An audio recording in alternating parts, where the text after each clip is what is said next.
ಸ್ನೇಹಿತರೆ ನಮಸ್ಕಾರ. ಒಂದು ಕಡೆ ಈ ದೂರುದಾರ ಅಥವಾ ಸಾಕ್ಷಿದಾರ ಅಂತ ಹೇಳಿಬಿಟ್ಟು ಮಾಸ್ಕ್ ಹಾಕೊಂಡು ಬಂದಿದ್ದಂಥ ಚಿನ್ನಯ್ಯನ ವಿಚಾರಣೆ ದಿನದಿಂದ ದಿನಕ್ಕೆ ಕುತೂಹಲವನ್ನು ಕೆರಳಿಸ್ತಾ ಇದ್ರೆ, ಮತ್ತೊಂದು ಕಡೆ ಆತ ಈ ಅರೆಸ್ಟ್ ಆಗೋದಕ್ಕಿಂತ ಮುನ್ನ ಅಥವಾ ಇಲ್ಲಿ ಮಾಸ್ಕ್ ಹಾಕೊಂಡು ಓಡಾಡೋದಕ್ಕಿಂತ ಮುನ್ನ ಆತ ಕೊಟ್ಟಂಥ ಇಂಟರ್ವ್ಯೂಗಳು ಈಗ ಭಾರಿ ಸಂಚಲನವನ್ನು ವ್ಯಕ್ತಪಡಿಸ್ತಿದ್ದಾವೆ. ನಿಮ್ಗೆ ಗೊತ್ತಿರ್ಬೋದು, ಈ ವಿಚಾರಣೆ ನಡೀತಿದ್ದಂಥ ಸಂದರ್ಭದಲ್ಲಿ ಮಾಸ್ಕ್ ಹಾಕೊಂಡು 2 ಚಾನಲ್ಗೆ ಈತ ಇಂಟರ್ವ್ಯೂವನ್ನು ಕೊಟ್ಟಿದ್ದ. ಅದು ಕೂಡ ಇಂಗ್ಲಿಷ್ ಚಾನಲ್ಗೆ ಈತ ಇಂಟರ್ವ್ಯೂವನ್ನು ಕೊಟ್ಟಿದ್ದು, ಕನ್ನಡದ ಯಾವುದೇ ಚಾನಲ್ಗೆ ಇಂಟರ್ವ್ಯೂವನ್ನು ಕೊಟ್ಟಿರಲಿಲ್ಲ. ಬಟ್ ಆದರೆ ಇದೇ ಸಂದರ್ಭದಲ್ಲಿ ಕನ್ನಡದ 2-3 ಯೂಟ್ಯೂಬ್ ಚಾನಲ್ಗಳಿಗೆ ಇಂಟರ್ವ್ಯೂವನ್ನು ಕೊಟ್ಟಿದ್ದ ಅನ್ನೋದು ಈಗ ಗೊತ್ತಾಗಿದೆ. ಅದು ಕೂಡ ಮಾಸ್ಕ್ ಹಾಕಿಕೊಳ್ಳದೆ ತುಂಬ ಮುಕ್ತವಾಗಿಯೇ ಈತ ಮಾತನಾಡಿದ್ದ ಮತ್ತು ಮಾತನಾಡುವಂಥ ಸಂದರ್ಭದಲ್ಲಿ ಸಾಕಷ್ಟು ಭಯಾನಕ ಅಂಶಗಳನ್ನು ಈತ ಬಿಚ್ಚಿಟ್ಟಿದ್ದ ಅನ್ನುವಂತಹ ಸ್ಫೋಟಕ ಅಂಶಗಳು ಕೂಡ ಈಗ ಬಯಲಿಗೆ ಬಂದಿದ್ದಾವೆ. ಹೌದು, ಯಾವಾಗ ಈತನ ಮುಖವನ್ನು ರಿವೀಲ್ ಮಾಡಿದ್ರೋ ಆಗ ಈತನ ಸಂದರ್ಶನಗಳು ಕೂಡ ವೈರಲ್ ಆಗೋದಕ್ಕೆ ಶುರು ಆಯಿತು. 2-3 ಚಾನಲ್ಗಳಲ್ಲಿ ಮಾಡಿದ್ದಂಥ ಇಂಟರ್ವ್ಯೂಗಳು ಈಗ ಅಪ್ಲೋಡ್ ಆದವು. ಅದರಲ್ಲಿ ಸಾಕಷ್ಟು ಸ್ಫೋಟಕ ವಿಚಾರಗಳನ್ನೇ ಈತ ಮಾತನಾಡಿದ್ದ. ಅದು ಎಷ್ಟರ ಮಟ್ಟಿಗೆ ಸತ್ಯ, ಎಷ್ಟರ ಮಟ್ಟಿಗೆ ಸುಳ್ಳು ಅನ್ನೋದನ್ನು SIT ತನಿಖೆ ಮಾಡಿಯೇ ಹೊರಗಡೆ ಚೆಲ್ಲಬೇಕೇ ಹೊರತು ನಮಗೂ ಕೂಡ ಇದರ ಸತ್ಯಾಸತ್ಯತೆಯ ಅರಿವು ಇಲ್ಲ. ಆದರೆ ಆತ ಏನು ಹೇಳಿದ್ದ ಅನ್ನೋದನ್ನು ನಿಮಗೆ ತಿಳಿಸುವಂಥದ್ದು ನಮ್ಮ ಜವಾಬ್ದಾರಿ. ಅದನ್ನಷ್ಟೇ ನಾವು ಇವತ್ತು ಮಾಡ್ತಾ ಇದ್ದೇವೆ. ಹಾಗಾದರೆ ಏನು ಹೇಳಿದ್ದಾನೆ ಆ ಇಂಟರ್ವ್ಯೂನಲ್ಲಿ? ಪ್ರಮುಖವಾದಂಥ ಅಂಶಗಳನ್ನು ಮಾತ್ರ ನಿಮ್ಮ ಮುಂದೆ ಇಡ್ತಾ ಹೋಗ್ತೀನಿ. ಅದಕ್ಕಿಂತ ಮುಂಚೆ ನೀವಿನ್ನೂ ಕೂಡ ನಮ್ಮ ಚಾನಲನ್ನು ಸಬ್ಸ್ಕ್ರೈಬ್ ಮಾಡಿಲ್ಲ ಅಂದರೆ ದಯವಿಟ್ಟು ಕೂಡಲೇ ಸಬ್ಸ್ಕ್ರೈಬ್ ಮಾಡಿ ಸ್ನೇಹಿತರೆ. ಧರ್ಮಸ್ಥಳದ ಬಗ್ಗೆ ಒಂದಷ್ಟು, ಅಂದರೆ ಈ ಧರ್ಮಸ್ಥಳದ ಮಣ್ಣಿನಲ್ಲಿ ಏನೆಲ್ಲ ನಾನು ಮಾಡಬಾರದ ಕೆಲಸಗಳನ್ನು ಮಾಡಿದ್ದೇನೆ ಅನ್ನೋದ್ರ ಬಗ್ಗೆ ಆರೋಪವನ್ನು ಹೊತ್ತು ತಂದಂಥ ಈತ ಒಂದಷ್ಟು ಗಂಭೀರವಾದಂಥ ಆರೋಪಗಳನ್ನೇ ಮಾಡಿದ್ದ. ಅದರಲ್ಲಿ ಪ್ರಮುಖವಾಗಿ ಈತನ ಆರೋಪ ಏನು ಅಂತ ಹೇಳಿದ್ರೆ, ಧರ್ಮಸ್ಥಳ ಗ್ರಾಮದಲ್ಲಿ ಸುಮಾರು 1000ದಿಂದ 1500ವರೆಗೆ ಹೆಣಗಳನ್ನು ಹೊತ್ತಿದ್ದೇನೆ ಅನ್ನುವಂಥದ್ದು ಈತನ ಆರೋಪ ಆಗಿತ್ತು. ಈತ 1000ದಿಂದ 1500 ಅಂತೇಳಿ ಕೆಲವು ಯೂಟ್ಯೂಬ್ ಚಾನಲಲ್ಲಿ ಹೇಳಿದ್ದಾನೆ. ಇನ್ನೊಂದು ಕಡೆ ಹೇಳ್ತಾನೆ 100-150 ಅಂತೇಳಿ ಹೇಳ್ತಾನೆ. ಹಾಗಾಗಿ ಇದ್ರ ಬಗ್ಗೆ ಗೊಂದಲ ಇವತ್ತಿಗೂ ಕೂಡ ಇದೆ. ಹಾಗೇನೆ ಈ 1000, 2000, 1500 ಸಾಯ್ಲಿರಿ, 2 ಸಿಕ್ಕಿದ್ರು ಕೂಡ, ನೆಟ್ಟಿಗೆ 2 ಹೆಣ ಸಿಕ್ಕಿದ್ರು ಕೂಡ ಈ ಪ್ರಕರಣ ದಿಕ್ಕೆ ಬದಲಾಗ್ತಿತ್ತು. ಅದರ ಸತ್ಯಾಸತ್ಯತೆ ಏನು ಅನ್ನೋದು ಬಹುಶಃ ನಮಗೆ ಇವಾಗಲೇ ಅರ್ಥ ಆಗಿದೆ. ಈತ ಯಾವ ರೀತಿ ಪುಂಗಿದ್ದಾನೆ ಅನ್ನೋದಕ್ಕೆ ಇದು ಸಾಕ್ಷಿಯಾಗಿ ಸಿಗ್ತಿದೆ.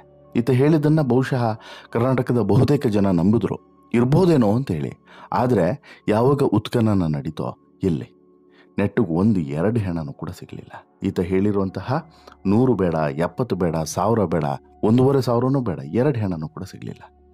ಜೊತೆಗೆ ಈತ ಹೇಳ್ತಾನೆ, ಸಿಕ್ತಿದ್ದಂತಹ ದೇಹಗಳಲ್ಲಿ ಮಹಿಳೆಯರ ದೇಹಗಳೇ ಹೆಚ್ಚು, ಜೊತೆಗೆ ಆ ದೇಹಗಳ ಮೇಲೆ ಬಟ್ಟೆನೇ ಇರ್ತಿರ್ಲಿಲ್ಲ, ಹುಂಡಿಗೆ ಹಣ ಬೀಳುವುದಿಲ್ಲ ಅಂತ ಹೇಳ್ಬಿಟ್ಟು ಭಿಕ್ಷುಕರನ್ನು ಕೂಡ ಇಲ್ಲಿ ಮುಗಿಸಲಾಗ್ತಿತ್ತು ಅನ್ನುವಂಥ ಗಂಭೀರವಾದಂಥ ವಿಚಾರವನ್ನು ಈ ಯೂಟ್ಯೂಬ್ ಚಾನಲ್ನ ಇಂಟರ್ವ್ಯೂನಲ್ಲಿ ಹೇಳಿದ್ದಾನೆ. ಆದರೆ ಅದರ ಸತ್ಯಾಸತ್ಯತೆ ಏನೋ ದೇವರನ್ನೇ ನಮಗೆ ಗೊತ್ತಿಲ್ಲ. ಇನ್ನು ಸೌಜನ್ಯ, ಈ ದೌರ್ಜನ್ಯ ನಡೀತಲ್ಲ, ಸೌಜನ್ಯ ಮೇಲೆ ದೌರ್ಜನ್ಯ ನಡೆದು ಆಕೆಯನ್ನು ಮುಗಿಸುವಂಥ ಕೆಲಸವನ್ನು ಮಾಡಿದ್ರಲ್ಲ ಈ ಕಿರಾತಕರು, ಆ ಬಳಿಕ ಈ ವಿಚಾರವನ್ನು ಹೊರಗೆ ಹೇಳ್ತೀನಿ ಅನ್ನುವಂಥ ಭಯಕ್ಕೆ ನನ್ನನ್ನು ಊರು ಬಿಡಿಸಿದ್ರು ಅಂತೇಳಿ ಹೇಳ್ತಾನೆ. ಇನ್ನೊಂದು ಕಡೆ ಹೇಳ್ತಾನೆ, ಸೌಜನ್ಯ ಪ್ರಕರಣ ಆಗುವಾಗ ನಾನು ಅಲ್ಲಿ ಇರಲೇ ಇಲ್ಲ ಅಂತೇಳಿ. ಇನ್ನೊಂದು ವಾಹಿನಿಗೆ ಕೊಟ್ಟಂಥ ಇಂಟರ್ವ್ಯೂನಲ್ಲಿ ಹೇಳ್ತಾನೆ. ಈ ಇಂಟರ್ವ್ಯೂನಲ್ಲಿ ಹೇಳ್ತಾನೆ, ಸೌಜನ್ಯ ಪ್ರಕರಣ ಆಗುವಾಗ ನಾನು ಅಲ್ಲಿದ್ದೆ, ಬಟ್ಟು ಅವತ್ತು ನಾನು ಆ ಪ್ರಕರಣಗಳನ್ನು ಎಲ್ಲಿ ಬಾಯಿ ಬಿಡ್ತೀನೋ ಅಥವಾ ಹೊರಗಡೆ ಎಲ್ಲಿ ಹೇಳ್ತೀನೋ ಅಂತ ಹೇಳ್ಬಿಟ್ಟು ಅವತ್ತು ನನ್ನನ್ನು ಅಲ್ಲಿ ಓಡಿಸಿದ್ರು ಅನ್ನುವಂಥ ವಿಚಾರವನ್ನು ಇಲ್ಲಿ ಹೇಳ್ತಾನೆ. ಯಾವುದು ನಂಬ್ತೀರಾ ನೋಡಿ. ಇದರ ಜೊತೆಗೆ ಧರ್ಮಸ್ಥಳ ಗ್ರಾಮದಲ್ಲಿ 100 ಹೆಣಗಳನ್ನು ಹೊತ್ತಿಟ್ಟಾಗಿ ಹೇಳಿದಂತಹ ಈ ಚಿನ್ನಯ್ಯನ ಮಾತುಗಳಿದಾವಲ್ಲ, ಈ ಚಿನ್ನಯ್ಯ ಹೇಳುವಂಥ ಒಂದೊಂದು ಮಾತುಗಳಿದಾವಲ್ಲ, ಇದರ ಮೇಲೆ ಅನುಮಾನಗಳು ಮೂಡೋದೇ ಈ ರೀತಿಯಾದಂಥ ಗೊಂದಲಮಯ ಹೇಳಿಕೆಯಿಂದ. ಧರ್ಮಸ್ಥಳ ಗ್ರಾಮದಲ್ಲಿ 100 ಹೆಣಗಳನ್ನು ಹೊತ್ತಿಟ್ಟಿದ್ದೀನಿ ಅಂತೇಳ್ಬಿಟ್ಟು ಕೋರ್ಟ್ಗೆ ಸಾಕ್ಷಿ ಸಮೇತ ಬಂದಿದ್ದಂತಹ ಈ ಅನಾಮಿಕ, ಅವತ್ತಿಗೆ ಅನಾಮಿಕ, ಇವತ್ತು ಚಿನ್ನಯ್ಯ, ಇದರ ಹಿಂದೆ ಕೆಲವರ ಷಡ್ಯಂತ್ರ ಇದೆ ಅನ್ನುವಂತಹ SIT ಅನುಮಾನದ ಬೆನ್ನಲ್ಲೇ ಈ ಎಲ್ಲ ಅನುಮಾನಗಳು ಕೂಡ ಈತನ ಬಗ್ಗೆ ಬರೋದಕ್ಕೆ ಒಂದು ಸಾಕ್ಷಿಯಾಗಿಯೋ ಅಥವಾ ಒಂದು ಹಿನ್ನೆಲೆಯಾಗಿಯೋ ಸಿಗ್ತಾ ಇದ್ದಾವೆ. ಅಂದರೆ ಈತಂದೇ ಗೊಂದಲಮಯ ಹೇಳಿಕೆಗಳು ಅನ್ನೋದು ಸ್ಪಷ್ಟವಾಗಿ ಗೊತ್ತಾಗ್ತಿದೆ. ಈತ ಮುಂದುವರೆದು ಹೇಳ್ತಾನೆ, ಧರ್ಮಸ್ಥಳದಲ್ಲಿ ನಾನು ಕಸ ಗುಡಿಸೋದಕ್ಕೆ ಶೌಚಾಲಯ ಸ್ವಚ್ಛತೆ ಮಾಡಿಕೊಂಡು ಸುಮಾರು 25 ವರ್ಷ ಕೆಲಸ ಮಾಡಿದ್ದೀನಿ ಅಂತೇಳಿ ಹೇಳ್ತಾನೆ. ಆದರೆ ಅಟ್ ದಿ ಸೇಮ್ ಟೈಮ್ ಆತನ 2ನೇ ಹೆಂಡತಿ, ಈತನ ಜೊತೆಗೆ ಇದ್ದಂತಹ ಇದೇ ಧರ್ಮಸ್ಥಳದಲ್ಲಿದ್ದಂಥ 2ನೇ ಹೆಂಡತಿ ಹೇಳ್ತಾಳೆ, ಆತ ಕೆಲಸ ಮಾಡ್ತಿದ್ದಿದ್ದು ಸತ್ಯ, ಬಟ್ ಈ ರೀತಿಯಾದಂಥ ಕೆಲಸವನ್ನು ಮಾಡ್ತಿದ್ದ ಅಂತ ಹೇಳ್ಬಿಟ್ಟು ಎಲ್ಲೂ ಕೂಡ ನಮ್ಮ ಹತ್ರ ಹೇಳ್ಕೊಂಡೇ ಇಲ್ಲ ಅಲ್ರಿ ಅಂತಲೂ ಕೂಡ ಹೇಳ್ತಾರೆ. ಈ ರೀತಿ ಮಾಡಿರ್ಲಿಕ್ಕೆ ಚಾನ್ಸ್ ಇಲ್ಲ ಅಂತಲೂ ಕೂಡ ಹೇಳ್ತಾಳೆ ಅವಳು. ಜೊತೆಗೆ ಧರ್ಮಸ್ಥಳ ನದಿ ಪಾತ್ರದಲ್ಲಿ ಸಿಗ್ತಿದ್ದಂತಹ ಅಸಹಜ ಹೆಣಗಳನ್ನು ನಾನು ಹೂತು ಹಾಕಿದ್ದೇನೆ ಅಂತೇಳಿ ಈತ ಹೇಳ್ತಾನೆ. ಎಷ್ಟು? 1ರಿಂದ 1,500 ಅಂತೇಳಿ ಹೇಳ್ತಾನೆ. 1ರಿಂದ 1,500 ಅಂತೆ. ಎಲ್ಲಿ?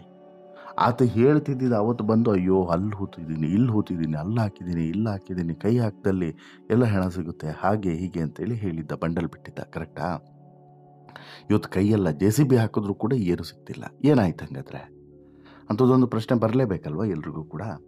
ಈತ 1,500 ಅಂತ ಹೇಳಿದ್ರೆ ಬಹುಶಃ ಮರಗಳಿಗಿಂತ ಜಾಸ್ತಿ ಅಲ್ಲಿ ಹೆಣಗಳೇ ಇರಬೇಕು. ಆದರೆ ಮರನೇ ಕಾಣಿಸ್ತಿದೆ ಹೊರತು ಹೆಣ ಒಂದು ಕೂಡ ಕಾಣಿಸ್ತಿಲ್ಲ. ಇನ್ನು ಇತ್ತೀಚೆಗೆ ಸೌಜನ್ಯ ಪ್ರಕರಣ ಭಾರಿ ಸದ್ದನ್ನು ಮಾಡ್ತಲ್ವಾ? ಆ ಸೌಜನ್ಯ ಪ್ರಕರಣದ ಬಳಿಕ ಈತನಿಗೆ ಪಾಪ ಪ್ರಜ್ಞೆ ಕಾಡತೊಡಗುತ್ತಂತೆ.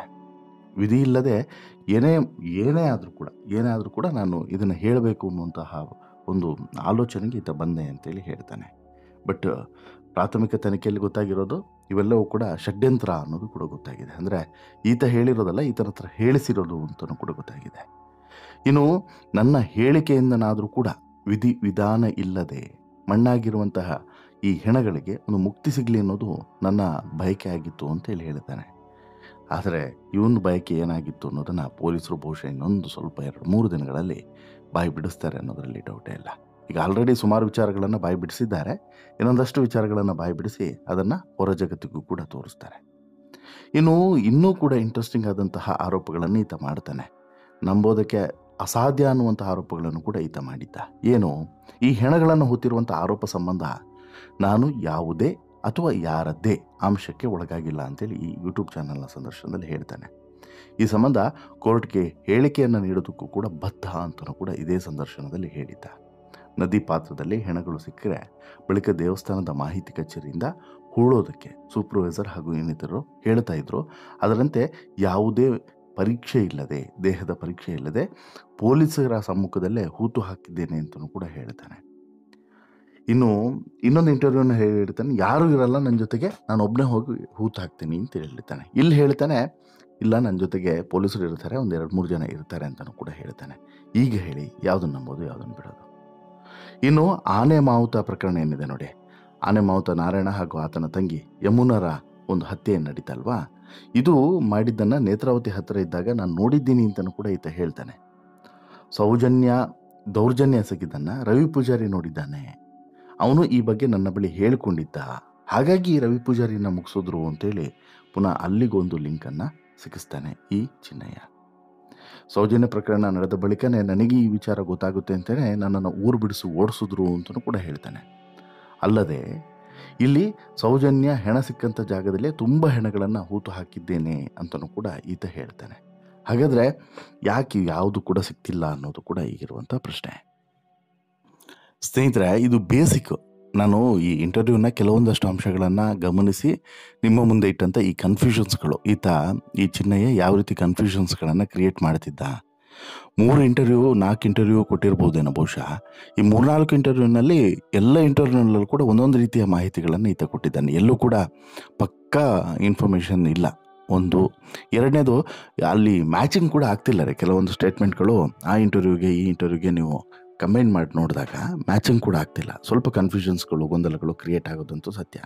ಹಾಗಾಗಿ ಇಲ್ಲಿ SIT ಈಗ ಈತನ ಮೇಲೆ ಅನುಮಾನದ ದೃಷ್ಟಿಯಿಂದ ನೋಡಿನೇ ಈತನನ್ನು ಬಂಧಿಸಿದೆ ಅನ್ನೋದರಲ್ಲಿ ಯಾವುದೇ ಅನುಮಾನ ಇಲ್ಲ. ಬಟ್ ಇಡೀ ಪ್ರಕರಣದ ದಿಕ್ಕನ್ನು ಯಾವ ರೀತಿ ಬದಲಾಯಿಸ್ತು ಅನ್ನೋದಕ್ಕೆ ಇವೆಲ್ಲದೂ ಕೂಡ ಸಾಕ್ಷಿಯಾಗಿ ನಿಲ್ತದೆ.